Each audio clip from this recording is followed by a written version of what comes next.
President Joe Biden now urging the International Longshoremen's Association and the U.S. Maritime Alliance to return to the negotiating table and reach a deal.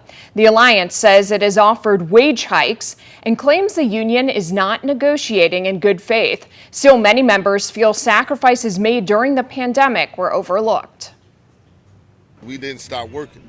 When the world went home, they couldn't go nowhere, the longshoremen, we worked these docks night and day.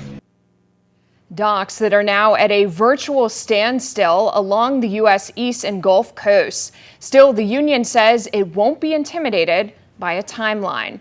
New on Way 31 News at 5. Tonight we're taking a look at how these strikes could impact us here in North Alabama. Way 31 reporter Paige Meyer spoke to an associate professor of economics about what we might see coming in the near future.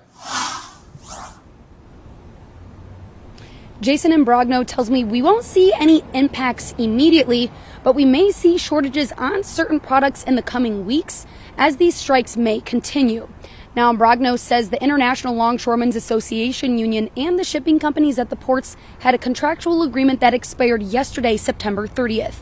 He explained that since there is no labor union contract right now, many port workers decided to go on strike after a new contract was not agreed on. Some of the things that the labor union argued for was better pay, better funded pensions, and no automotion in the ports, to name a few. But Imbrogno says it's been nearly 50 years since the ILA actually went on strike. So with tens of thousands of port workers picketing right now instead of working, the economic expert says this is an extremely big deal.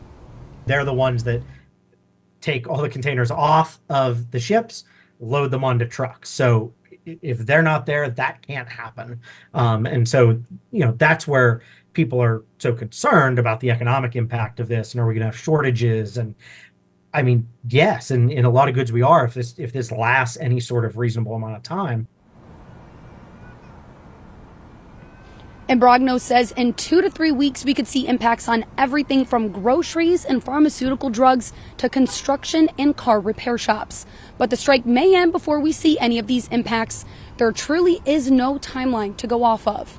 Now, coming up on Way 31 News at 6, I'll have what our economic expert says you should do if the strikes do continue in the coming weeks. Reporting live in Huntsville with coverage you can count on. Paige Meyer, Way 31 News.